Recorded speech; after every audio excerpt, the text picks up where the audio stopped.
Hey buddies, welcome back to another video. आज की video थोड़ी सी अलग होने वाली है। आज की वीडियो में मैं टॉप 5 स्ट्रॉन्गेस्ट डीमन स्लेयर के कैरेक्टर को रैंक करूंगा। हाँ, ये औरों की तरह नहीं है, इसमें रैंकिंग काफ़ी अलग है, मतलब लिटरली काफ़ी ज़्यादा अलग है। तुम कहोगे यार ये क्या ही रख दिया इसने रैंकिंग में, मतलब जो नॉर्मली अब तुम्हारे माइंड में रटी हुई है टॉप 5 में, वो नहीं है, ये बहुत अलग है। और उसके मैं वो भी बताऊंगा कि क्यों मैंने ऐसा रखा है। और हाँ, ऑब्वियसली इसमें सिर्फ डीमन स्लेयर हैं, वो भी करंट टाइम के। मैं योरीची और मिचिकात्सु वगैरह को काउंट नहीं करूँगा। तो चलो बिना किसी देरी के स्टार्ट करते हैं।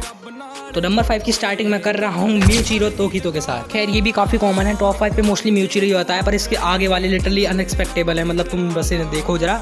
खैर चलो म्यूचिरो की बात करते हैं। तो म्यूचिरो है हमारा 12 साल का हाशिरा, जो सिर्फ 2 महीने में हाशिरा बन गया था। इसने एक अपर मून को पहला बंदा था जिसने अपर मून को अकेले हराया था, जो कि अपर मून 5 ग्योक्को को हराया था। और इसके पास इसका खुद का मार्क भी है, जिसको इसने अवेकन किया था ग्योक्को वाली फाइट में, और फिर 180 कर दिया था ग्योक्को को, मतलब मारे नहीं थे वो, बच रहा था उससे। फिर जैसा पहले हिट मारा तो मार दिया ग्योक्को को। इसका पास्ट हमें कुछ इस तरीके से दिखाया गया है कि इसका एक भाई था यूचिरो नाम का, शायद वो इस दोनों ही मतलब ट्विंस थे। और वो दोनों में क्या हुआ था कि एक बार जो इनके घर पर एक डीमन आ गया था, तो उसने उसके भाई को मार दिया। फिर उसको अपनी पावर का अंदाज लगा कि उसने डीमन को मार दिया विदाउट इसी कोई भी ट्रेनिंग वगैरह के, तो हरा दिया उसको उसने। फिर उसने पता लगा कि वो बहुत ज़्यादा स्ट्रॉन्ग है, फिर वो डीमन स्लेयर बन गया। और आगे का तुम्हें पता ही है। इसकी डेथ वैसे कोकुशिबो के हाथों से हो जाएगी इन्फिनिटी के सलाह में, पर उसमें भी काफ़ी अच्छा खेल गया। लेकिन इसकी जो मेन बात ये है वो इसका टाइम पावर, मतलब लिटरली कितने कम टाइम में इतना ज़्यादा ओपी होता जा रहा था। तो उस हिसाब से अगर ये थोड़े टाइम तक और जिंदा रहता तो बहुत ज़्यादा स्ट्रॉन्ग हो जाता। नंबर 4 पे आता है हमारा ज़ेनित्सु, हम सबका फेवरेट ज़ेनित्सु, जो कि है थंडर हाशिरा। मतलब अब हो ही गया है काइंड ऑफ थंडर हाशिरा, उतनी पावर है उसके में, तो हम थंडर हाशिरा ही बोल सकते हैं इसे। हम सबको पता है कि ज़ेनित्सु पहले से बहुत डरा करता था, पर जब फिर वो थोड़ा सा उसमें एक एबिलिटी आ गई कि वो जब सो जाता था तो बहुत ज़्यादा प्रो हो जाता था। और उसको सिर्फ एक ही थंडर ब्रीथिंग की फॉर्म आती थी जिसमें वो बहुत ज़्यादा प्रो था। लेकिन जब उसके पता लगा कि उसके ग्रैंडपा ने भी जो है सेंफू कर लिया, मतलब सुसाइड कर लिया है, तो फिर वो थोड़ा सा सीरियस हो गया। और फिर उसने जैसे इन्फिनिटी कासल आर्क में गया तो उसने भी अकेले एक अपर मून 6 को हरा दिया, जो कि कायगाकू था, लिटरली अकेले। और तभी से उसकी पावर ज़्यादा स्ट्रॉन्ग हो गई थी, क्योंकि उसने 7th फॉर्म थंडर ब्रीथिंग का अनलॉक कर लिया था, जो कि खुद ही ने उसने बनाया। अब कुछ लोग सोच रहे होंगे कि म्यूचिरो और बाकी ज़्यादा हाशिराज से कैसे ज़्यादा स्ट्रॉन्ग है। तो भाई तुम खुद सोचो, जब ये अपनी 7th ब्रीथिंग चलाएगा उन हाशिराज के सामने, तो क्या वो इतनी फास्ट स्पीड से बच पाएंगे। और वैसे भी ज़ेनित्सु भाई लड़ता ही नहीं था, वो ऐसे बहुत ज़्यादा स्ट्रॉन्ग है। और वैसे जब तो वो सीरियस हो गया तो ऑब्वियसली ट्रेनिंग करेगा, और फिर वो काफ़ी टाइम में ही, मतलब थोड़े से काफ़ी टाइम में ही वो बहुत ज़्यादा स्ट्रॉन्ग बन जाएगा यार। मेरा मतलब ये है कि ज़ेनित्सु लिटरली बहुत ज़्यादा स्ट्रॉन्ग है। नंबर 3 पे आएगा सानेमी। ये भी थोड़ा सा एक्सपेक्टेड है, पर तुम हम सोच रहे होगे कि ग्यू वगैरह ये सब पाएंगे, तो आगे पता लगेगा लिस्ट में। देखो नंबर 3 पे हमारा सानेमी। सानेमी तुम्हें पता ही होगा वाइंड हाशिरा है हमारा। ये हमेशा गुस्से में ही रहता है, पर इसकी गुस्से ही इसकी ताकत है। ये इन्फिनिटी कासल आर्क में लड़ा था कोकुशिबो के साथ, जिसने इसको बहुत ज़्यादा टक्कर दी थी, पर फाइनली इसने और ग्यूमी ने मिलकर उसको हरा दिया था। और इसमें वहाँ पर उसका ब्रीथिंग भी, मतलब मार्क जो है इसका ब्रीथिंग वाला, वो भी अनलॉक हो गया था। और फिर तो ये बहुत ज़्यादा ही स्ट्रॉन्ग बन गया था। अब वैसे यहाँ पर एक ये चीज़ बैठती है कि जब इन्होंने, मतलब इसने और ओवरनाइट ने मिलकर म्यूचिरो के संग लड़ा था, तो म्यूचिरो का अपोनेंट में दिख रहा था, पर ये मे भी उसे लड़ने नहीं दे रहे थे। और अगर इसकी 1v1 वैसे भी फाइट होगी तो सानेमी उस पर अच्छे से फोकस कर पाएगा, और मे भी वो उसे हरा भी देगा, मतलब ऑब्वियसली हरा ही देगा। और भाई एक्सपीरियंस नाम की भी कोई चीज़ होती है, वो भी मैटर करता है। तो ये डेफिनेटली सानेमी जो है ज़ेनित्सु और उससे ज़्यादा स्ट्रॉन्ग है म्यूचिरो से। तो नंबर 2 पे जो हमारा आने वाला है डीमन स्लेयर, वो है हमारा ग्योमी या स्टोन हाशिरा। तुम सोचोगे कि स्ट्रॉन्गेस्ट हाशिरा को उसने नंबर 2 पे रख दिया, तो ये ग्यू वगैरह कौन आएगा नंबर 1 पे। मतलब वैसे थोड़ा सा एक्सपेक्टेड है नंबर 1 पे, पर अब देखना आगे, मतलब देखो बस अब तो देखो ग्यूमी की बात करें तो वही हमारा स्ट्रॉन्गेस्ट हाशिरा जो हमें दिखाया गया था एनीमे में, मतलब करंट टाइम का।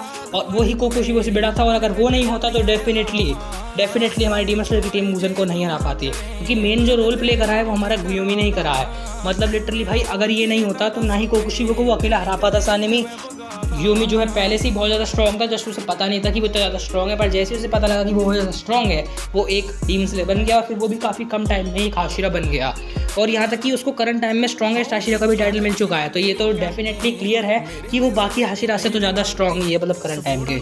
ग्यूमी स्टोन ब्रीथिंग वो यूज़ करता है, और उसका जो टूल है वो भी बहुत ज़्यादा देखने में बढ़िया लगता है भाई, कसम से। उसने उससे मुंडी भी तोड़ दी थी मुजान की, जब वो पहली बार दिखाया था, ठीक है। तो ग्यूमी बहुत ज़्यादा स्ट्रॉन्ग है, और डेफिनेटली वो नंबर 2 डिजर्व करता है।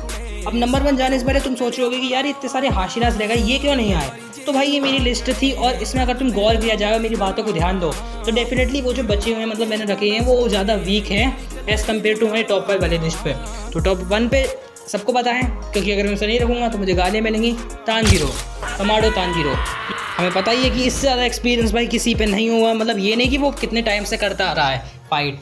बस ये है कि वो कितना ज़्यादा अपर मून से लड़ा है, और उन अपर मून से लड़ना एक एक्सपीरियंस, मतलब लाइक अगर तुमने किसी अपर मून को हराया है ना, तो वो तुम्हें कई सालों का एक्सपीरियंस दे देता है, जो कि अभी तक के हाशिरा भी नहीं कर पाए थे। और वो काफ़ी सारे अपर मून से लड़ा है, बल्कि उसने हराया भी है। ग्यूटारो को भी उसी ने, मतलब उसी ने गर्दन काटी थी, तेंजन तो वहाँ पर लगा पड़ा था, और अपर मून 4 की भी गला उसी ने काटा था, यानी उसको भी उसने हराया है। मतलब भले ही वो उनसे लड़ा है ना यार, वो ही काफ़ी बड़ी बात है। और उसकी फॉर्म से भी लड़ा था, वो भी अपर मून जितने स्ट्रॉन्ग थे, और डाकी से भी लड़ा था, तो उसे भी काउंट करो, कितना एक्सपीरियंस हो गया भाई बंदे पे। और वैसे भी सनबीथिंग यूज़र है, मेन कैरेक्टर है, तो डेफिनेटली स्ट्रॉन्ग तो होगा ही। और भाई अपर मून 3 अकाजा को भी तो इसी ने मारा था, उसी ने तो इसकी, अरे मतलब इसी ने तो उसकी जो। अब यहाँ पे एक सीन बनता है कि क्या तांजीरो सही में ग्योमी से ज़्यादा स्ट्रॉन्ग है, क्योंकि जब कोकुशिबा ग्योमी से लड़ रहा था तो कोकुशिबा ने ग्योमी से खुद कहा था कि मैंने आज तक तुम्हारे जैसा बंदा नहीं देखा, मतलब तुम्हारे जितना स्ट्रॉन्ग। लेकिन तांजीरो से ऐसा कुछ नहीं कहा। खैर पहली बात तो तांजीरो से वो मिला ही नहीं तो क्या था, लेकिन फिर भी वहाँ पर जो उस लेवल पर था ना, तांजीरो इतना स्ट्रॉन्ग नहीं था, और ग्योमी वैसे भी मर भी गया, तो जब तांजीरो ज़्यादा स्ट्रॉन्ग हो ही गया उससे। लेकिन अगर उस टाइम की बात करें तो वहाँ शायद से थोड़ा सा वीक है तांजीरो उससे। पर हमें ये भी नहीं भूलना चाहिए कि तांजीरो जिस बैटल में उतरता है उसे फाड़ कर ही आता है, मतलब उसे कोई ना कोई बचाने आ ही जाता है, या फिर वो खुद ही पेल देता है कुछ ना कुछ होके। लिटरली अगर वो मरने वाला होगा तो योरिशी बचाने आ जाएगा उसे। तो इस हिसाब से देखा जाए तो तांजीरो सबसे ज़्यादा स्ट्रॉन्गेस्ट है। अब मैं बात करता हूँ कुछ उन हाशिराज़ की जिनको मैंने लिया नहीं है, और वो उनसे भी ज़्यादा स्ट्रॉन्ग, मतलब पहले तो माना करते थे, लेकिन अब मत मानना क्योंकि ये सही है। देखो पहली बात तो आती है हमारी यू की, जो बहुत ज़्यादा लोग रखते हैं टॉप 5 में, पर मैंने इसलिए नहीं रखा क्योंकि भाई यहाँ पर जो बंदे हैं वो डेफिनेटली उससे ज़्यादा स्ट्रॉन्ग नहीं है यू उससे।